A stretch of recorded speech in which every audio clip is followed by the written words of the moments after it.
Bonjour, il est 14h30, c'est donc l'heure de commencer ce rendez-vous expert du mois d'octobre. Le sujet qui nous préoccupe aujourd'hui, ce sont ces normes de calcul, les fameuses Eurocodes.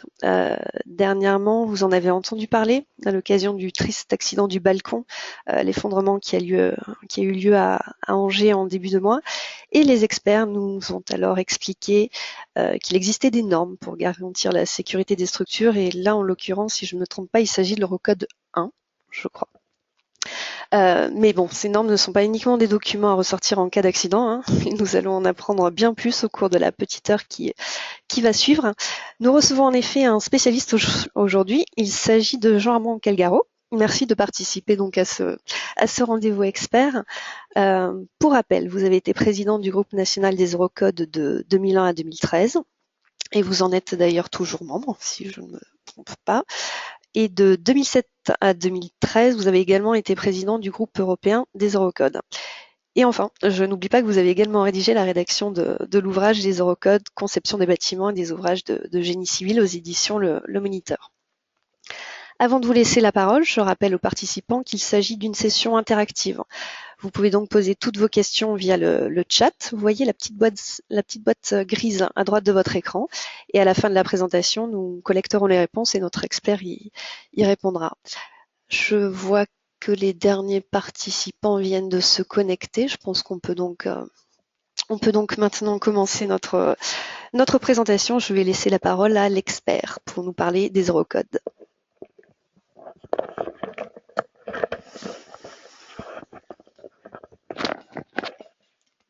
Bonjour, donc je m'appelle Jean-Armand Calgaro, j'ai été président du comité technique 250, puisqu'il portait ce numéro-là, du comité européen de normalisation, donc le CNTC 250, qui s'est occupé des Eurocodes. Mais en fait, j'ai travaillé sur les Eurocodes déjà depuis 1985. Ce qui fait que c'est un sujet que je connais relativement bien. Mais avant de parler des Eurocodes, nous allons faire un petit tour du côté des marchés et je dirais du contexte des marchés dans le cadre national, le cadre français. Tout d'abord, un marché, on se souvient qu'il s'agit d'un accord entre contractants. Un marché individuel est un accord entre contractants. Il porte sur un produit ou une prestation avec un prix et un délai. Et le produit ou la prestation sont définis par des spécifications techniques. Alors tout ceci est défini par un certain nombre de textes à la fois européens et français. Le texte européen de base qui est toujours d'actualité est la directive 98/34 CE. Mais on a ici le décret numéro 2016-360 du 25 mars 2016 qui n'est rien d'autre que le Code des marchés publics, bon, qui était publié le 1er août 2006, mais qui a été mis à jour à plusieurs reprises. Donc là, c'est la dernière mise à jour, avec un arrêté qui date d'ailleurs du 28 août 2006 sur lequel je reviendrai. Alors, euh, que sont les spécifications techniques? Je reprends ici la définition qui en est donnée dans la directive 98/34 CE. Au sens de la présente directive, on entend par spécification technique une spécification qui figure dans un document définissant les caractéristiques requises d'un produit, tels que les niveaux de qualité ou de propriété d'emploi, la sécurité, les dimensions, y compris les prescriptions applicables aux produits en ce qui concerne la dénomination de vente, la terminologie, les symboles, les essais, les méthodes d'essai, l'emballage, le marquage et l'étiquetage, ainsi que les procédures d'évaluation de la conformité. Alors, c'est une phrase qui est un petit peu compliquée, qui a été légèrement modifiée, on va le voir dans le Code des marchés publics français, mais qui veut dire tout simplement que les spécifications techniques permettent de définir pour le client, il peut définir ce qu'il attend, de la part de son fournisseur, et ça lui permet ensuite de vérifier qu'il a bien obtenu ce qu'il voulait au départ. Alors, dans le Code des marchés publics, à l'article 6, vous avez une définition avec une toute petite variante.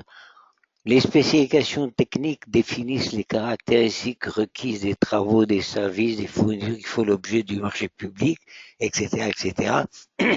On reprend un petit peu ce qui est dans la directive européenne, et il est rajouté que les spécifications techniques peuvent aussi préciser si le transfert des droits de propriété intellectuelle sera exigé. Voilà, c'est une petite variante par rapport au texte européen.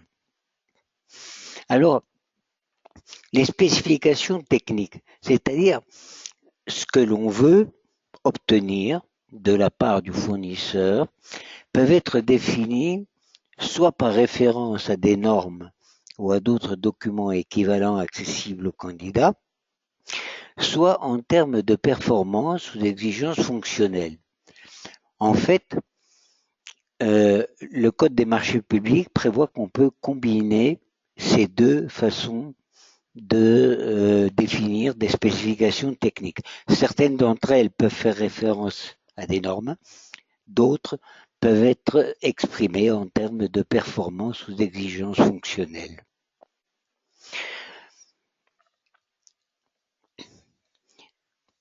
Dans l'article 6 donc, du décret donc, du Code des marchés publics, disons, il y a quelque chose de très important qui est la hiérarchie des textes à appliquer dans les marchés publics.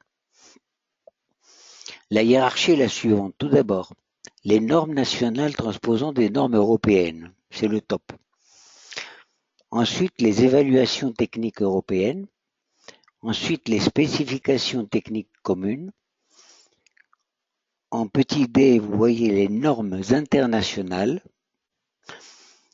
En E, les autres référentiels techniques élaborés par les organismes européens de normalisation ou, en leur absence, les normes nationales, les agréments techniques nationaux, les spécifications techniques nationales en matière de conception, de calcul et de réalisation des ouvrages et d'utilisation des fournitures.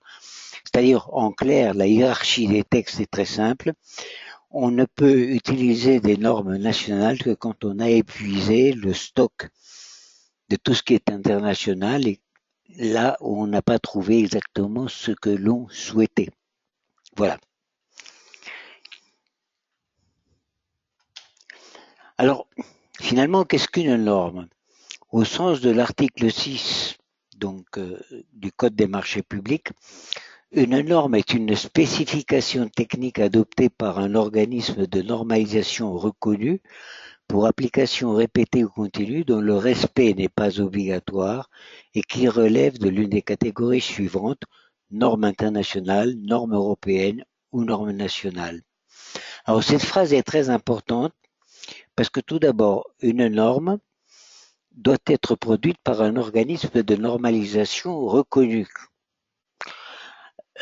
Personnellement, j'ai écrit peut-être plusieurs centaines de pages de normes, mais je ne suis pas moi-même un organisme de normalisation reconnu. Même si j'écris quelque chose, ça ne sera jamais une norme. Et la deuxième chose qui est très importante, c'est que le respect n'est pas obligatoire. C'est-à-dire que une norme ne s'impose pas par elle-même.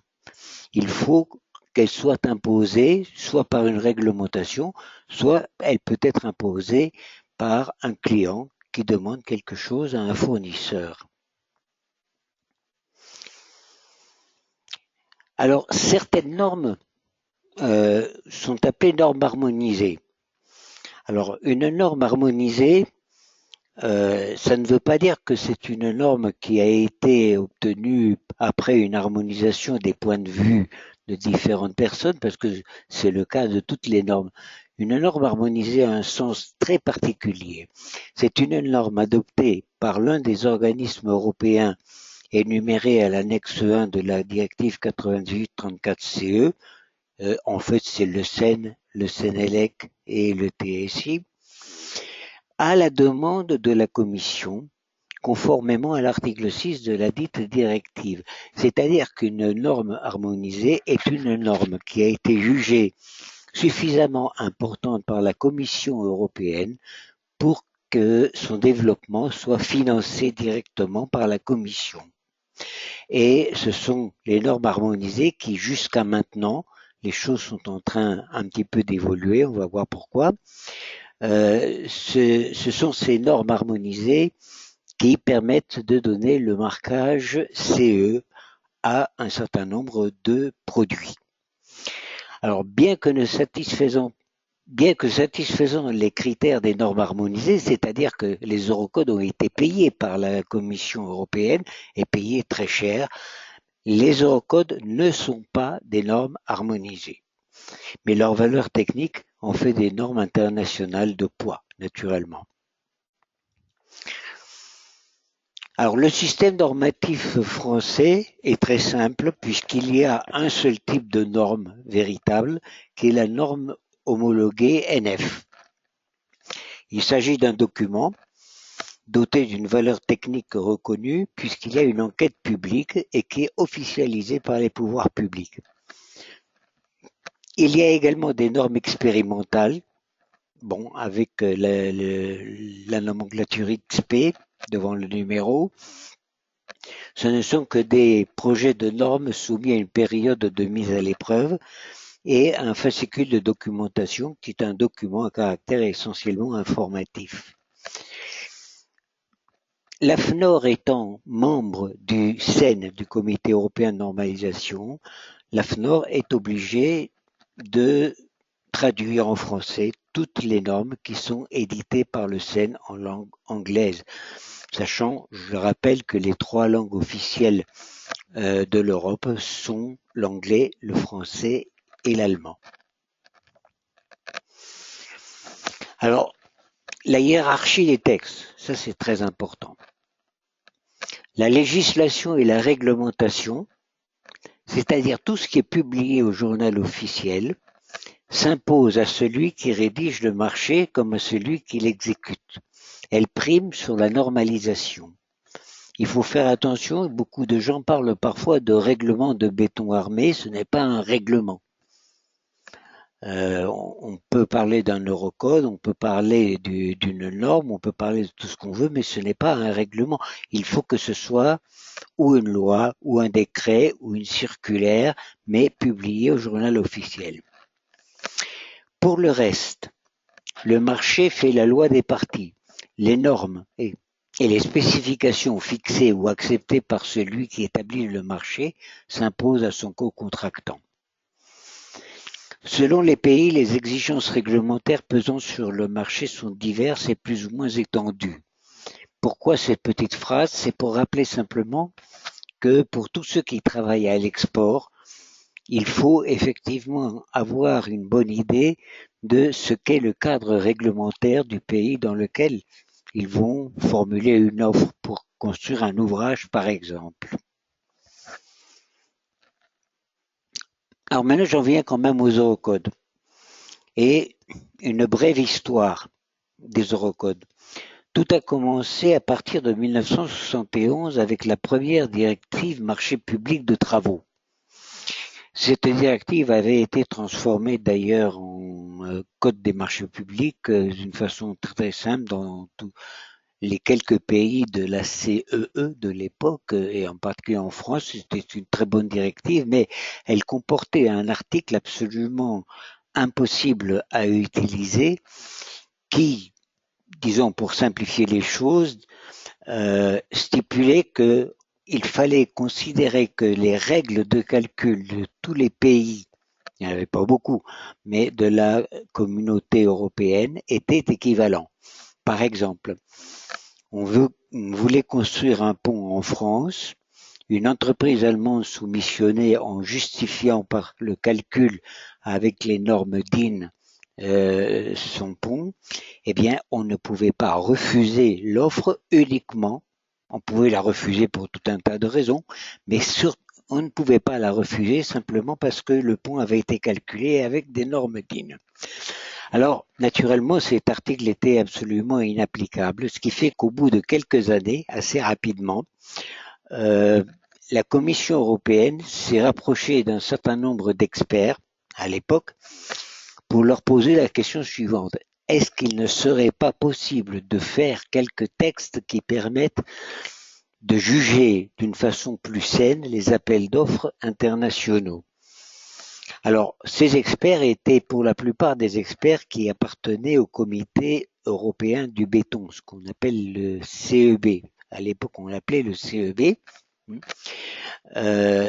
Et les experts ont dit, bah oui, puisqu'on a pratiquement rédigé des recommandations internationales, par conséquent, on est tout à fait capable de vous fabriquer un système codificateur pour la résolution et le jugement des appels d'offres internationaux. Donc en 1976, un groupe de pilotage a été créé par la Commission européenne et immédiatement, les travaux de rédaction ont été lancés. Dès le départ, les textes qui ont été produits ont été appelés Eurocode. Alors, naturellement, entre-temps, le nombre de pays appartenant à la communauté européenne, la communauté économique européenne, a augmenté. Il faut voir que les premiers travaux ont été faits sous l'égide de la Commission européenne. C'était des travaux très difficiles pour la raison suivante. Toutes les réunions se faisaient à Bruxelles, tout le monde s'exprimait dans sa langue, et les réunions, il y avait des traductions simultanées. En plus de ça, il fallait que les textes soient, pour pouvoir être votés, il fallait qu'ils soient votés à l'unanimité. Alors à un moment donné, c'est devenu totalement impossible, et c'est la raison pour laquelle la Commission européenne a édité ce qu'on a appelé l'acte unique. Pourquoi acte unique? Parce qu'il s'appliquait à la fois aux pays de la communauté économique européenne et de l'AELE, l'Association économique de libre-échange. Et elle a défini la nouvelle approche. Donc en fait, à ce moment-là, la Commission a dit on ne va plus s'occuper de faire nous-mêmes des normes. Nous allons simplement exprimer nos exigences et nous allons sous-traiter le travail normatif à un organisme de normalisation. Nous allons faire uniquement des directives concernant les produits. Car à l'époque, le but c'était surtout la libre circulation des produits de construction.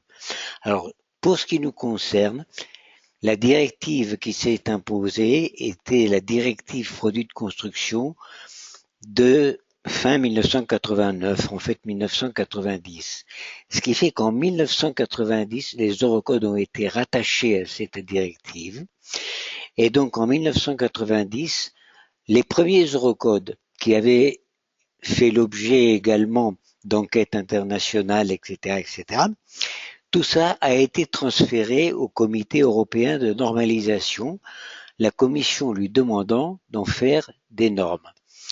Le Comité européen de normalisation était un petit peu gêné avec ces textes. Pourquoi? Parce que faire une norme sur une prise électrique, ce n'est pas très compliqué. Mais faire des normes avec des textes à l'intérieur desquels il y a aussi des règles de l'art, les règles de l'art, ce n'est pas aussi facile que ça pour en faire des normes. Et donc, il a été décidé dès le départ de faire des normes provisoires pour voir si ça marchait.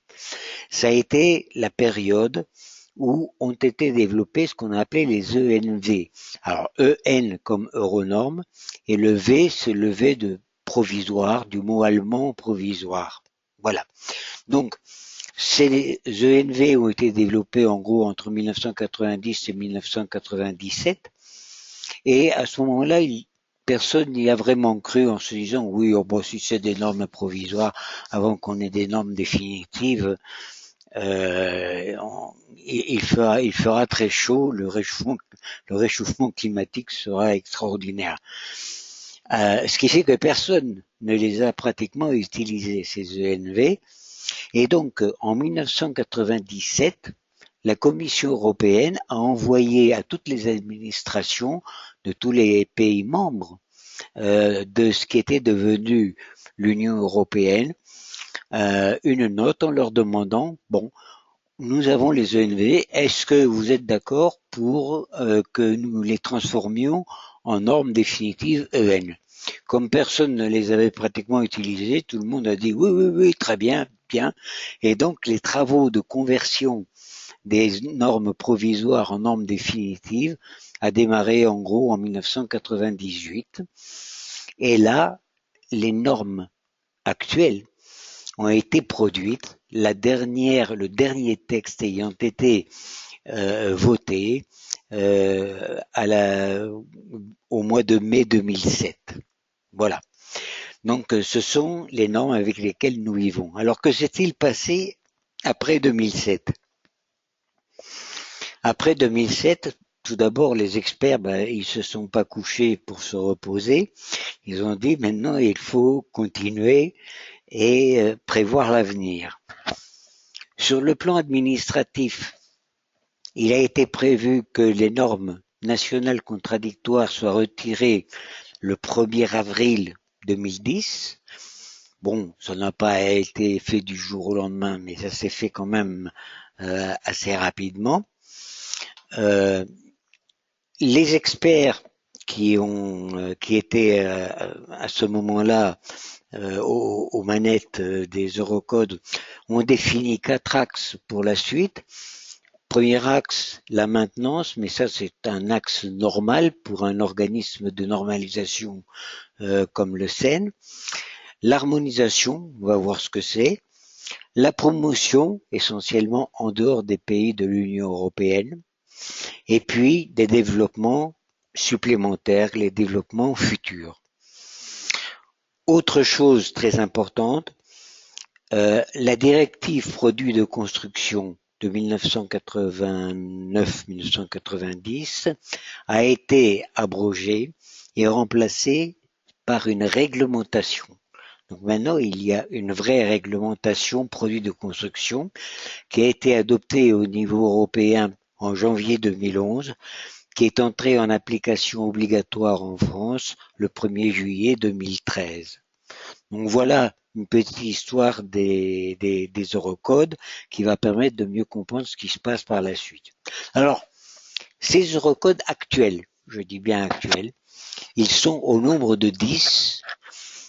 Ils portent un numéro qui va de EN 1990 à EN 1999. Je dois préciser tout de suite, parce que des fois il y a des confusions, que le numéro que vous voyez là n'est pas l'année de publication. C'est simplement que dès le départ, il y a eu la tranche 1990 à 1999 qui a été réservée pour les Eurocodes. Alors, vous avez ici le nombre de pages. Le plus gros des Eurocodes, naturellement, c'est l'Eurocode 3 concernant les aciers, qui fait 1470 pages. L'Eurocode 1, les actions, on va le voir, 783 pages. Et l'Eurocode 8 concernant le séisme, 686 pages, les séismes. Ça fait beaucoup de pages, en tout 5320 pages en anglais. C'est-à-dire que déjà par la traduction, vous rajoutez 20% de volume en français et en allemand. Alors, un ordre de grandeur du coût direct de ces Eurocodes, c'est 20 000 € la page.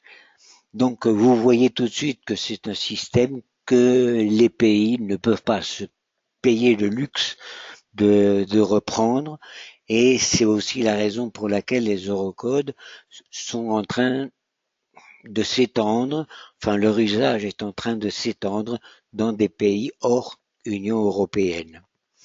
Alors, les Eurocodes c'est bien, mais ce n'est qu'une toute petite partie de l'iceberg, parce que la grosse partie est composée par l'ensemble des normes de matériaux, de produits, d'exécution et d'essais. Et là, il faut un gros meuble pour pouvoir mettre toutes ces normes-là. Et je dirais presque que chaque jour, il y a une nouvelle norme qui arrive sur le marché. Il faut faire attention. Alors, pour voir les relations qu'il y a entre les eurocodes actuels, c'est relativement simple. Vous avez un eurocode, le N 1990, qui est devenu donc une norme, on va le voir, NF EN 1990, qui est l'eurocode des eurocodes, qui définit les grands principes concernant la sécurité structurale, l'aptitude au service, la durabilité et la robustesse, et surtout qui donne les combinaisons d'actions.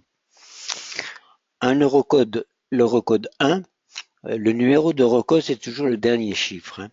Donc l'eurocode 1 qui traite des actions sur les structures, sauf les actions géotechniques et les actions sismiques qui sont traitées par ailleurs. Ensuite, vous avez 6 eurocodes, donc l'eurocode 2, 3, 4, 5, 6, 9, qui sont les eurocodes de conception, calcul et disposition constructive. Le 2, c'est le béton, le 3, l'acier, le 4, le mixte, le 5, le bois, le 6, la maçonnerie et le 9, l'aluminium. Et puis vous avez 2 eurocodes plus horizontaux, l'eurocode 7, calcul géotechnique et conception calcul géotechnique, et qui définit les actions géotechniques, et puis l'eurocode 8, qui est conception parasismique et qui définit en particulier les actions sismiques. Alors, les choses ont un petit peu changé. Donc, en janvier 2016, la nouvelle organisation des eurocodes est la suivante. On retrouve les sous-comités 1 à 9, donc sous-comité, c'est-à-dire eurocode 1, 2, 3, 4, 5, 6, 9, 7, 8. L'eurocode 0, le N 1990, fait maintenant l'objet d'un sous-comité qui s'appelle le sous-comité 10, et dans les travaux nouveaux qui ont été engagés depuis quelques années, un nouveau sous-comité a été créé concernant le verre structural et qui va déboucher sur un eurocode. Pour le moment, il en est au stade de spécification technique européenne, mais ce sera un jour un eurocode. Je ne sais pas avec quel numéro il va pouvoir porter. Enfin bon, c'est un autre problème. En plus de ça, donc, il y a ce qu'on appelle des working groups, groupes de travail. Il y a un groupe de travail numéro 1, politique et directive, qui est qui s'occupe un peu des généralités sur le plan organisationnel. Un groupe de travail numéro 2, alors ces travaux sont très attendus, évaluation des structures existantes. Un groupe de travail numéro 4, polymère renforcé de fibres. Il n'y a pas de 3 parce que le 3, c'est celui qui est devenu le sous-comité 11. Un groupe de travail numéro 5 sur les structures membranaires. Et enfin, un groupe de travail numéro 6 sur les problèmes de robustesse. Alors, il y a toujours un groupe horizontal pont et un groupe horizontal feu dont le rôle est de veiller à une certaine homogénéité entre les parties pont et les parties feu des différents eurocodes en fonction des matériaux employés. Alors, les objectifs des eurocodes ont été mis en préambule dans toutes les parties d'eurocode. Dans la prochaine version des eurocodes, je pense que ça sera écrit une seule fois. C'est important quand même de voir à quoi ils servent. Officiellement, ils servent à 3 choses. Premièrement, prouver la conformité des ouvrages de bâtiments et de génie civil aux exigences essentielles de la directive de la Commission produits de construction, directive dont je vous ai dit qu'elle était abrogée, donc on passe à la réglementation. Deuxièmement, pour l'établissement des contrats pour les constructions et les services d'ingénierie. Et troisièmement, pour l'établissement de spécifications techniques harmonisées, c'est-à-dire que pour certains produits, le marquage CE est obtenu comme le résultat d'un calcul avec les eurocodes. Alors, ce qui n'est pas écrit, c'est que en fait, les eurocodes sont là aussi pour améliorer le fonctionnement du marché unique pour les produits et les services d'ingénierie en éliminant les obstacles dus aux différentes pratiques nationales codifiées pour l'évaluation de la fiabilité structurale, et puis surtout améliorer la compétitivité de l'industrie européenne de la construction et des industries connexes dans les pays situés hors de l'Union européenne. Alors, je vous ai dit que la directive de 89-90 était abrogée, elle est remplacée par ce règlement daté donc du 9 mars 2011 qui a été mis en application en France le 1er juillet 2013. Dans ce règlement, l'article 3 est intitulé Exigences fondamentales applicables aux ouvrages de construction et caractéristiques essentielles des produits de construction. On y met les exigences fondamentales applicables aux ouvrages de construction énoncées à l'annexe 1 constituent la base pour l'élaboration des mandats de normalisation et des spécifications techniques harmonisées. D'accord. Bon. On va regarder l'annexe 1.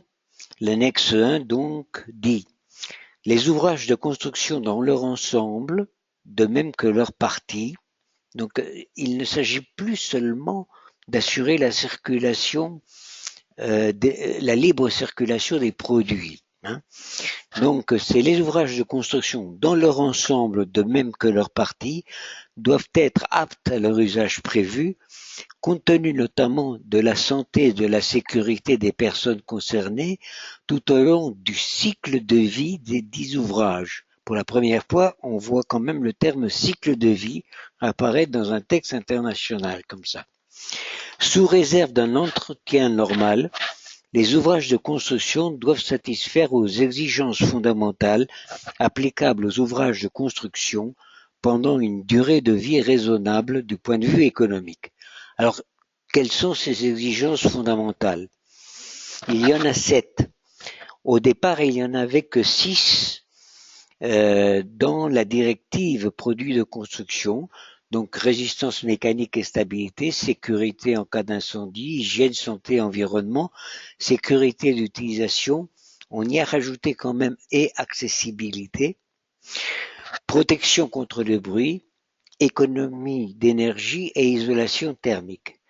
Et alors, c'est comme les péchés capitaux, il y en a 7, donc il a fallu rajouter une 7e exigence fondamentale, utilisation durable des ressources naturelles. Ah, on en arrive à la durabilité. Alors, elle est intéressante cette exigence parce qu'elle est dangereuse. Les ouvrages de construction doivent être conçus, construits et démolis de manière à assurer une utilisation durable des ressources naturelles et en particulier à permettre la réutilisation ou la recyclabilité des ouvrages de construction, de leurs matériaux et leurs parties après démolition, la durabilité des ouvrages de construction, l'utilisation dans les ouvrages de construction de matières premières primaires et secondaires respectueuses de l'environnement. Ah, vous voyez qu'avec cette exigence fondamentale, vous pouvez refuser une offre sous prétexte que les matériaux proposés pour construire un ouvrage ne sont pas respectueux de l'environnement.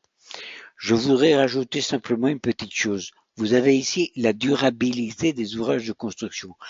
Le mot durabilité n'est pas la bonne traduction parce qu'on ne sait pas traduire le mot anglais sustainability. Alors, on l'a traduit parce qu'il faut bien une traduction officielle par durabilité, alors qu'en anglais, durabilité, c'est durability. Dans le prochain Eurocode 0, il y aura un paragraphe sustainability et on se pose déjà la question de savoir comment on va pouvoir traduire ce mot-là parce qu'on ne sait pas le traduire en français. Mais bon, donc c'est plus que la durabilité. Hein, voilà. Alors les Eurocodes dans le monde, je vous montre ça parce que c'est intéressant. c'est donc l'autorité de construction à Singapour qui a décrété qu'à partir du 1er avril 2015, il n'y a pas si longtemps que ça, les seules normes valables à Singapour étaient les eurocodes. Bon, disons que tout le sud-est asiatique a été un peu envahi par les Anglais en disant vous voyez bien que les eurocodes sont écrits en anglais, par conséquent c'est pareil que les British Standards.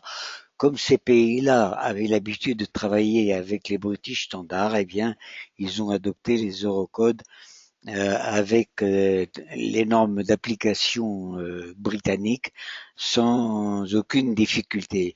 Mais ça a commencé à s'étendre énormément. Alors, vous avez ici une carte qui malheureusement n'est plus à jour véritablement.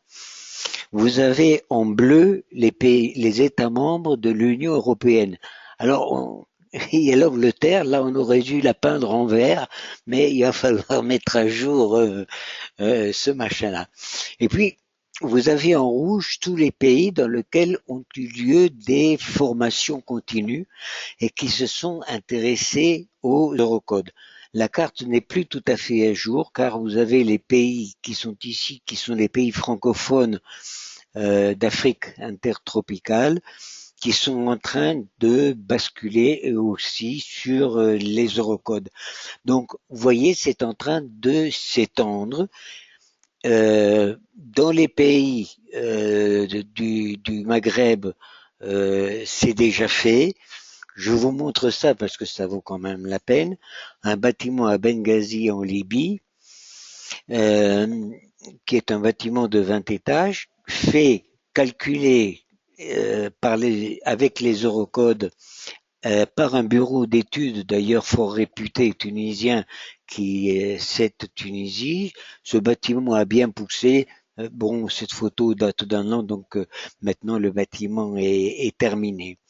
Bon, il n'y a pas que en Libye qu'on utilise les eurocodes, on les utilise un peu partout. Je vous montre ça parce que c'est quand même quelque chose d'assez exceptionnel. C'est la couverture imaginée par Monsieur Calatrava pour la gare de Liège, la gare des Guillemins, je crois que de Liège, gare TGV. Cette couverture a été préfabriquée sur le côté en métal et a été poussée sans aucune interruption des TGV. Et vous voyez que ce sont des ouvrages quand même assez exceptionnels. Donc, on utilise les eurocodes dans le monde, on les utilise en Europe aussi. Par conséquent, il ne faut pas s'en faire. Alors, on dit parfois que c'est très compliqué tous ces textes-là. Je prends l'exemple du béton parce que il y a beaucoup de pays où le béton est le matériau de base de la construction. Finalement, nous avons une norme centrale qui est la norme NFEN 206 sur la qualité du béton. Cette norme est naturellement connectée à l'Eurocode 2, calcul des structures en béton. Elle est connectée à la norme 13670 exécution des structures en béton. Elle est connectée naturellement aux normes d'essai. Il y a une norme d'essai sur les bétons frais, une norme d'essai sur les bétons durcis. Et puis, elle est connectée aux normes concernant les composants du béton, les ciments, les adjuvants, les granulats, etc., etc. Bon, c'est vrai que ça paraît très compliqué. Si on veut faire, par exemple, un bâtiment ou un ouvrage en béton, eh bien, on prend l'Eurocode 2, naturellement, avec sa partie 1.1, qui est la partie, je dirais, généralité et règles pour les bâtiments. Si c'est un bâtiment, il faudra prendre ensuite la partie feu, calcul de la résistance au feu. Les efforts, il va falloir les prendre dans l'Eurocode 1, action sur les structures. Les combinaisons d'actions, on va les chercher dans l'Eurocode 0. Et puis, comme aucun ouvrage n'existe en lévitation, il va bien falloir aller chercher le calcul géotechnique avec l'Eurocode 7. Et si on est en zone sismique, eh bien, il faudra se référer également à l'Eurocode 8. Alors bien sûr, ça peut paraître un petit peu compliqué, mais ce n'est qu'une question d'habitude. Alors, comment ça s'est passé finalement, l'introduction des Eurocodes dans les différents pays de l'Union européenne? Bon, les Eurocodes ont été rédigés en anglais. Ils ont été publiés par le CEN en norme EN, Euronorme. Alors, j'ai mis là 199 petit n partie petit p. Et dans un Eurocode, vous avez du texte normatif en général qui est en caractère C12 et des notes en caractère C10 qui sont ouvertes à des choix. On va voir ce que c'est que ces choix. Les notes ne font pas partie de la norme. Seul le texte normatif fait partie de la norme. Il peut y avoir des annexes également normatives avec des notes ouvertes à des choix. Et puis, il y a des annexes informatives, éventuellement, qui, elles, ne font pas partie de la norme, qui sont un peu l'équivalent de nos fascicules de documentation de la FNOR. Alors, une fois que ce texte est fabriqué, il est envoyé dans tous les pays. Il a été envoyé en France. En fait, le vote a été fait déjà sur les versions trilingues, donc il était déjà traduit en français, mais enfin bon, il arrive en France et donc son nom devient NFEN, 199 petit n partie petit p, et là on vient rajouter une norme nationale pour ne pas dérouter les utilisateurs. On lui donne exactement le même nom que la norme européenne, bien que ce ne soit pas une norme européenne, c'est une norme nationale. Et donc vous avez un /NA. Alors, pourquoi pas AN comme annexe nationale? Tout simplement parce que AN, ça veut dire amendement numéro N. Et donc, on reprend le terme anglais, National Annex, voilà, annexe nationale. Et c'est dans cette norme où on fixe les choix nationaux pour certains paramètres et où on dit ce que l'on fabrique avec les annexes informatives et puis la documentation nationale naturellement qui se réfère à ces annexes nationales. Alors, qu'est-ce qu'il y a dans les annexes nationales? L'annexe nationale peut seulement contenir des informations sur les paramètres laissés en attente dans l'Eurocode pour choix national sous la désignation de paramètres déterminés au niveau national, à utiliser pour les projets de bâtiments et ouvrages de génie civil à construire dans le pays concerné. Il s'agit de valeurs et ou de classes là où des alternatives figurent dans l'Eurocode. Des valeurs à utiliser là où un seul symbole est donné dans l'Eurocode. Si dans un Eurocode on dit voilà, vous mettez un coefficient gamma, il faudra le fixer au niveau national. De données propres à un pays, géographiques et climatiques, par exemple une carte de neige, il est bien évident que la neige en Finlande et la neige au Portugal, c'est pas tout à fait la même chose. De la procédure à utiliser là où des procédures alternatives sont données dans l'Eurocode. Elle peut aussi contenir des décisions sur l'usage des annexes informatives et des références à des informations complémentaires contradictoires pour aider l'utilisateur à appliquer l'Eurocode. Alors cette phrase a été utilisée à un moment donné par des gens mal intentionnés qui voulait remettre à l'intérieur de l'Eurocode les règles nationales en disant que les règles nationales aidaient l'utilisateur à appliquer les Eurocodes. Alors il y a eu quand même quelques années un peu difficiles pour essayer de mettre de l'ordre là-dedans. Enfin bon, la réussite n'est pas encore tout à fait complète. Alors les Eurocodes, leur organisation générale est toujours à peu près la même. La partie 1.1 est toujours une partie de règles générales et de règles pour les bâtiments. La partie 1.2 est toujours une partie de comportement au feu. Et lorsqu'il y a une partie 2, c'est la partie pont. Alors, ces parties sont toujours complémentaires de la partie 1-1. Ce ne sont pas des parties qui sont euh, totalement autonomes. Alors, il n'y a pas d'eurocode pour de partie pont dans l'eurocode maçonnerie. On n'a pas jugé utile de refaire des ponts en maçonnerie, bien que certains aimeraient bien revoir ça. Alors, on a parlé tout à l'heure de réglementation. Vous avez ici un exemple de réglementation qui vient donc coiffer les eurocodes. C'est par exemple le risque sismique, mais vous avez aussi les incendies, vous avez tout ce que vous voulez. Alors, je vous rappelle quelques petites définitions. Un séisme, c'est toujours dans une faille et les deux faces de la faille se mettent à bouger l'une par rapport à l'autre. Et donc, il y a un foyer au hypocentre et sa projection jusqu'au sol, c'est ce qu'on appelle l'épicentre.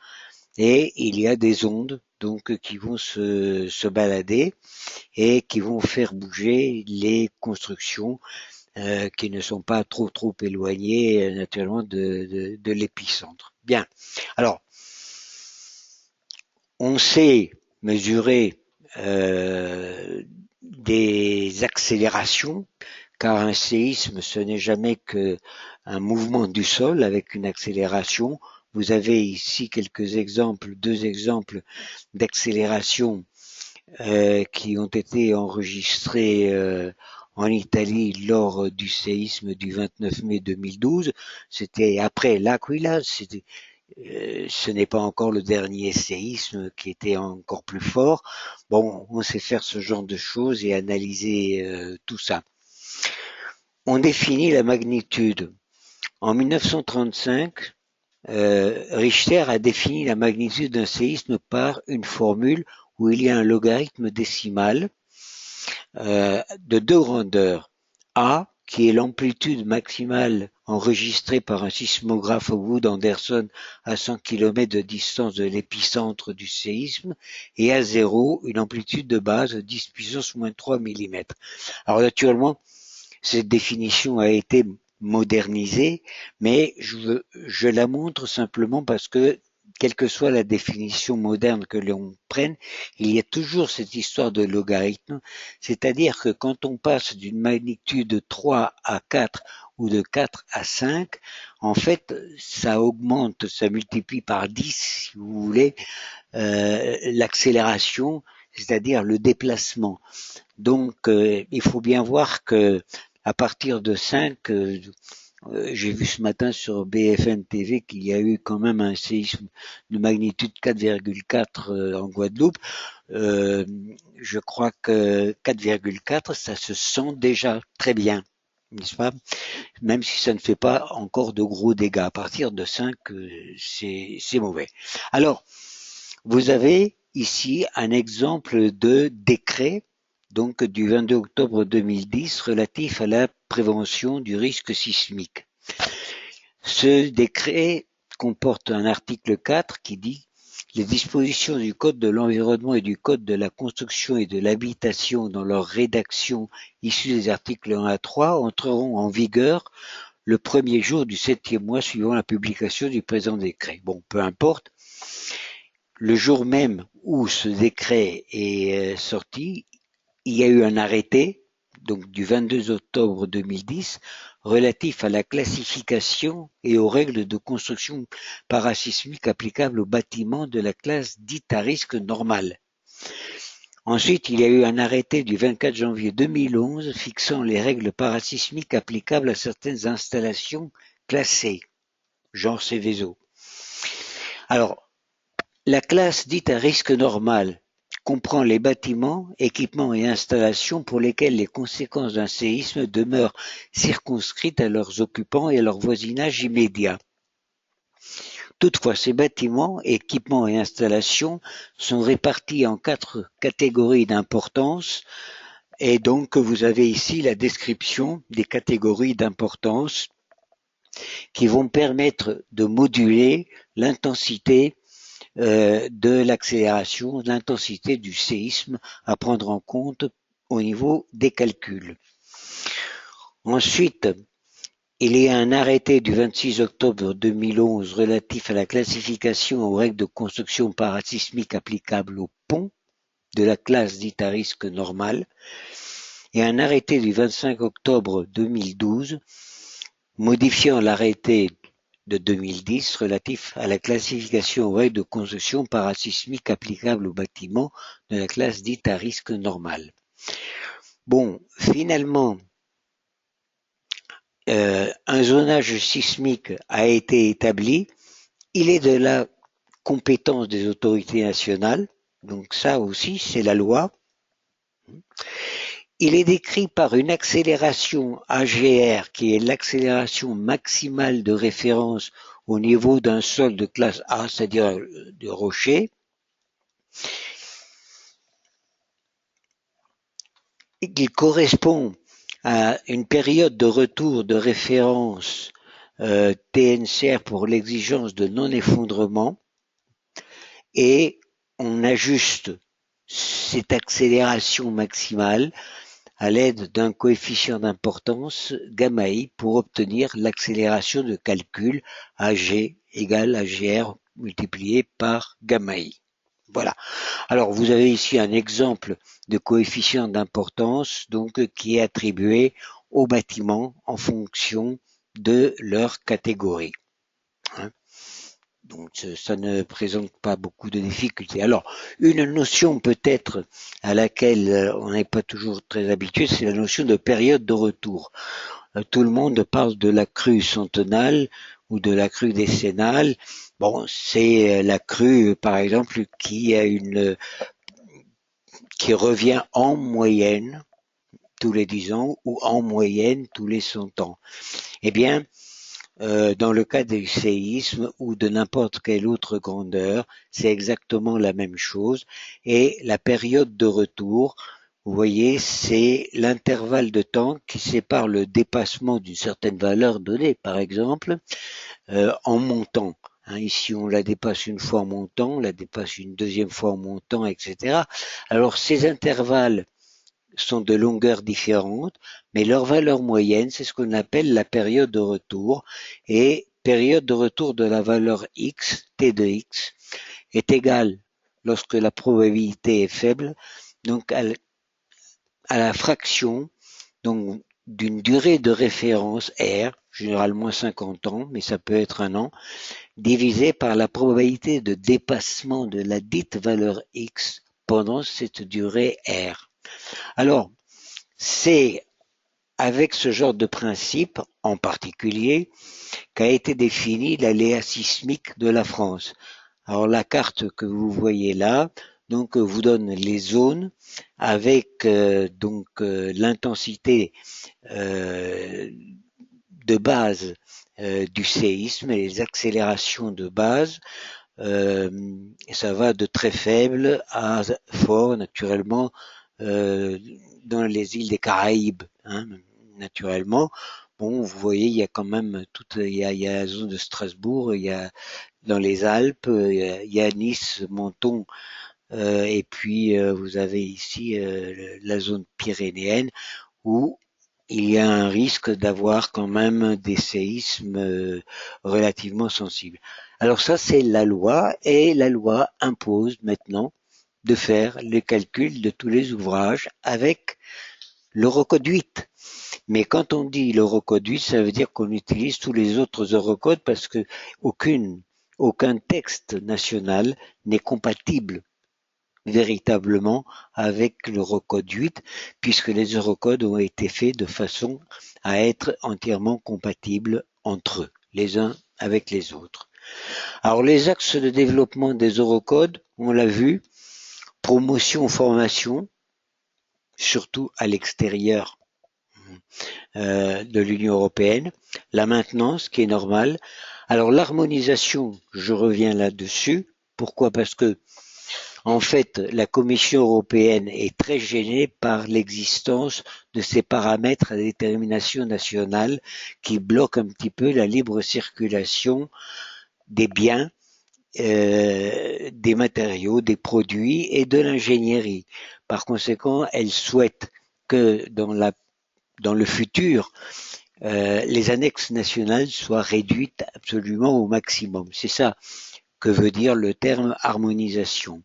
Et puis enfin, les développements futurs, donc des développements concernant l'évolution des eurocodes actuels, préparation de la nouvelle génération d'eurocodes, et puis développement futur pour la préparation de nouvelles parties d'eurocodes et des nouveaux eurocodes.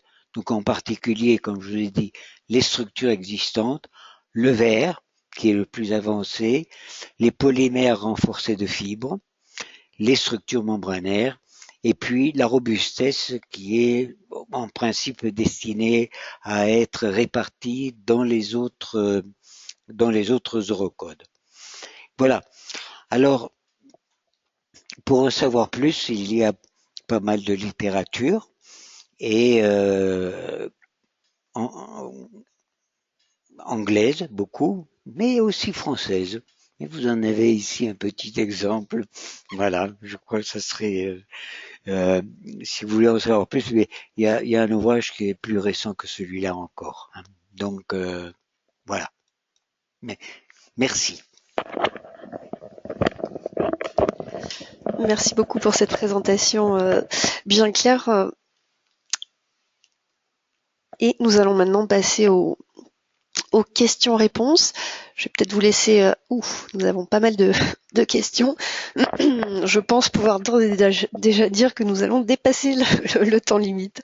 On va peut-être commencer par une question qui nous est parvenue par mail. C'est une question sur la compatibilité des anciennes règles de calcul et des eurocodes. J'aimerais savoir si les normes NV65, donc neige et vent, et CM66 sur la construction métallique sont toujours d'actualité par rapport aux eurocodes. Il y a des incohérences, notamment sur les normes et échanges téléphoniques. Je vous laisse répondre. Non, les normes NV, il y a eu pendant plusieurs années un certain nombre d'experts qui ont essayé de les rendre compatibles avec les eurocodes, mais je crois que ça ne sert pas à grand chose. Disons que si vous faites un bâtiment, quel que soit le matériau, ce bâtiment, de toute façon, vous êtes soumis à une réglementation incendie. Cette réglementation incendie, maintenant, vous impose de passer par l'Eurocode 1. Et donc, l'utilisation de l'Eurocode 1 et des parties feu des différents autres Eurocodes fait que, en fait, vous êtes obligé d'utiliser tous les Eurocodes, que ce soit pour les marchés publics ou pour les marchés privés.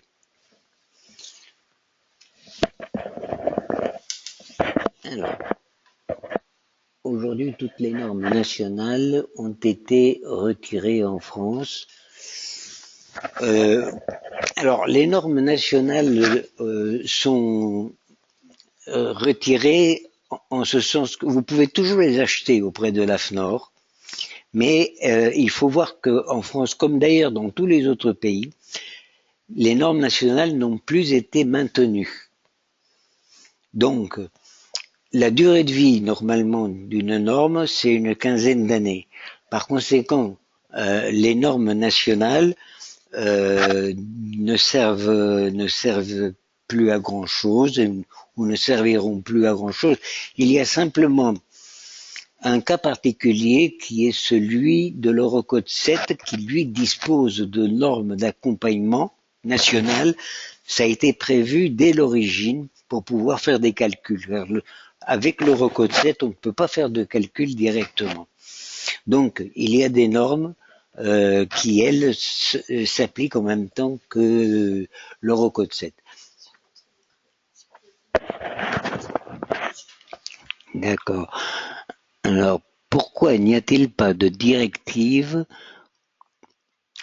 concernant la maintenabilité des ouvrages de construction?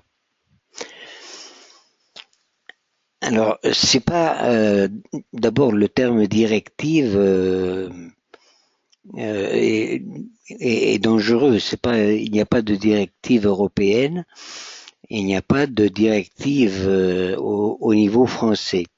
Par contre, j'ai évoqué le groupe de travail, le working group numéro 2, qui s'occupe effectivement euh, de l'expertise euh, des ouvrages qui ne sont pas en bon état. Ce n'était pas prévu que ce soit un eurocode fait pour la réparation. Donc de toute façon, il ne traitera pas de la réparation des ouvrages. Mais par contre, les problèmes d'organisation de la maintenance et des marchés de maintenance devraient être réglés à l'aide de ce texte qui en est à la phase 2 et qui devrait être publié d'ici un an ou un an et demi en tant que euh, je dirais rapport technique en fait, oui, rapport technique du SEN. Voilà. Alors, alors quand des eurocodes en Grande-Bretagne, après, quid des eurocodes. Alors, il ne faut pas confondre le Brexit avec le SEN. Les Anglais, même s'ils sortent, je ne sais pas encore très bien comment ils vont faire, de l'Europe, ils restent des membres du SEN. Et par conséquent, les travaux concernant les eurocodes sont des travaux du SEN. Et donc, il n'y a aucune raison que les Anglais ne continuent pas à travailler sur les eurocodes et à les adopter, d'autant plus, comme je l'ai dit il y a quelques instants, euh, de la même façon qu'en France ou même dans les autres pays, les normes nationales et en particulier les British Standards ne sont plus maintenues. Donc, ils resteront dans le giron des eurocodes.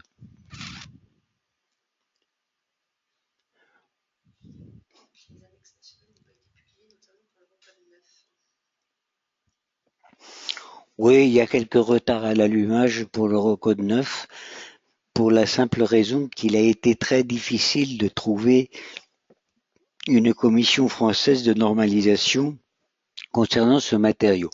Maintenant, cette commission existe, ça a été pris en main par le CTICM et par conséquent des annexes nationales devraient être publiées. Alors quand ça reste à voir, mais à mon avis, c'est dans un délai raisonnable.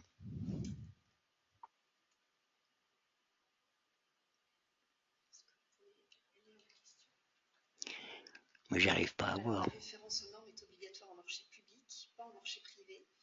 Pourquoi cela n'a-t-il pas été souligné? La référence aux normes dans les marchés privés, enfin, ou en tout cas aux eurocodes, est rendue obligatoire de facto par la réglementation sismique et la réglementation au feu.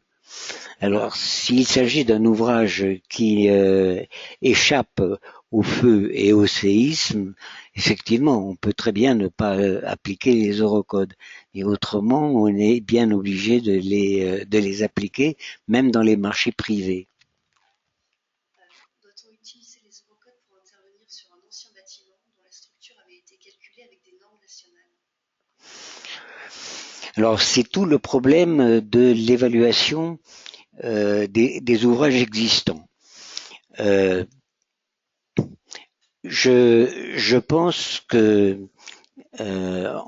bon, là, je parle en fonction de mon expérience dans le domaine des ponts, hein, plus que dans celle des bâtiments, parce que ma formation était quand même avant tout les ponts. Euh, Vouloir recalculer un ouvrage avec des règles de 1936, je n'en vois pas l'intérêt. C'est comme si un malade dans un hôpital, un très vieux malade, on venait lui demander s'il avait bien suivi les prescriptions d'Hippocrate comme traitement. On n'en fait rien. Alors, la question est plutôt, est-ce que un ouvrage existant, il faut lui redonner euh, la, la, la vigueur comme si c'était un ouvrage neuf avec les orocodes. La question est pour le moment posée. Il n'y a pas encore de décision là-dessus. On a bien le sentiment que reconstituer un ouvrage à neuf avec les règles actuelles, ça peut être un petit peu trop pénalisant, mais j'espère que les travaux du groupe de travail numéro 2 euh, permettront d'apporter un éclairage sur ce qu'il y a lieu de faire avec les ouvrages existants. Et enfin, dernière question, les PSNI sont-elles encore applicables? Non.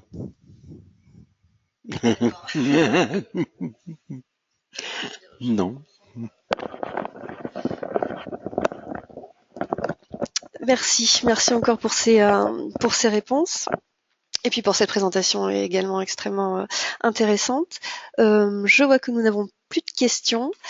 Merci à tous d'avoir participé à ce rendez-vous expert. Je vous donne rendez-vous très bientôt. Vous serez avertis par mail et invités par mail également. Merci, bonne journée.